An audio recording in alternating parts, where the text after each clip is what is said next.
Hello, fourth graders. My name is Mr. Ream. If you do not know me, I am the violin teacher for the school district for fifth graders.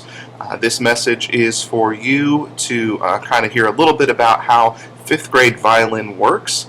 Like I said, my name is Mr. Ream. I'm the music teacher at Oakview Elementary. I teach some at Crab Elementary as well, and like I said, I do violin for the whole school district for fifth grade. So, if you want to take part in violin lessons for next school year, what we need you to do is fill out the survey, and even if you're not interested, fill out the survey so that I know that you saw it, and that way we will know who is interested and who is not interested. We will take those names and I will get with teachers and figure out a list for each school.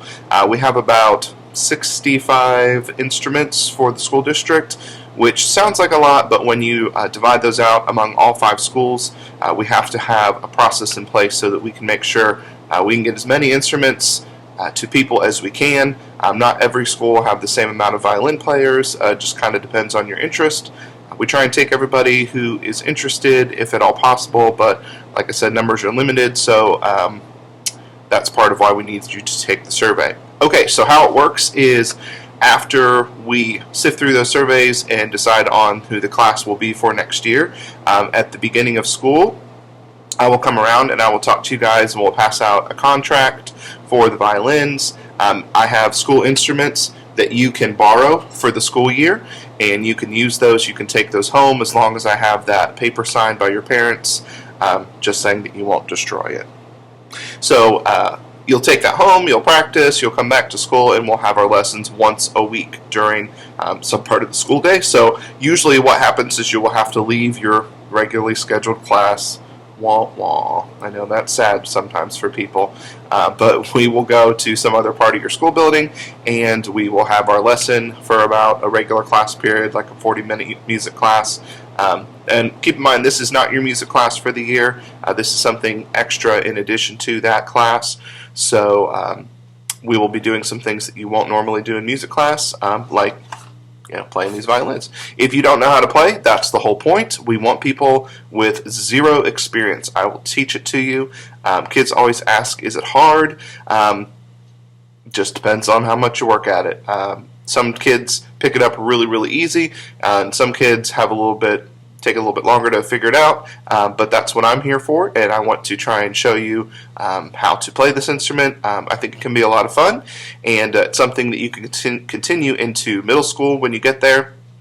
And so they will have a orchestra class. Sometimes kids that are in the violin class, they go into the band class.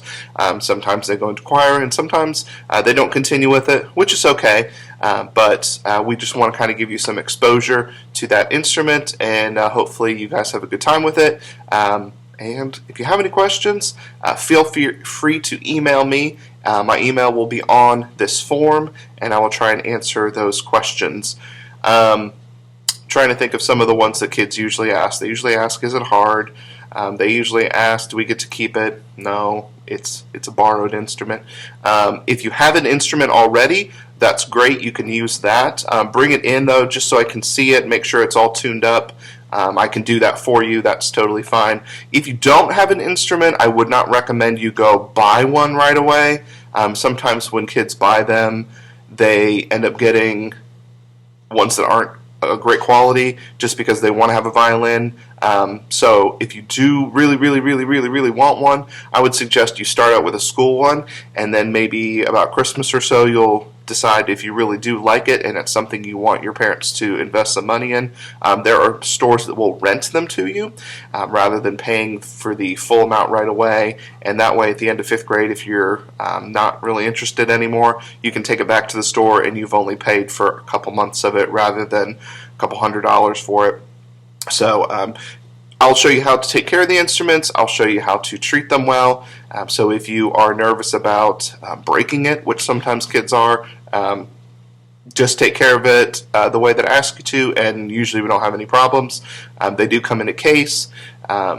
Sometimes their strings will break and that sort of thing, and we'll talk about all that stuff, but that's kind of typical sometimes for a string to break. But I haven't really had a whole lot of problems with instruments breaking over the past couple years. Trying to think of any other questions that kids typically ask. Those are the big ones. Like I said, if you have another question, please feel free to email me, and I will try and get back to you. And I hope to see you guys in 5th grade violin next year. Bye.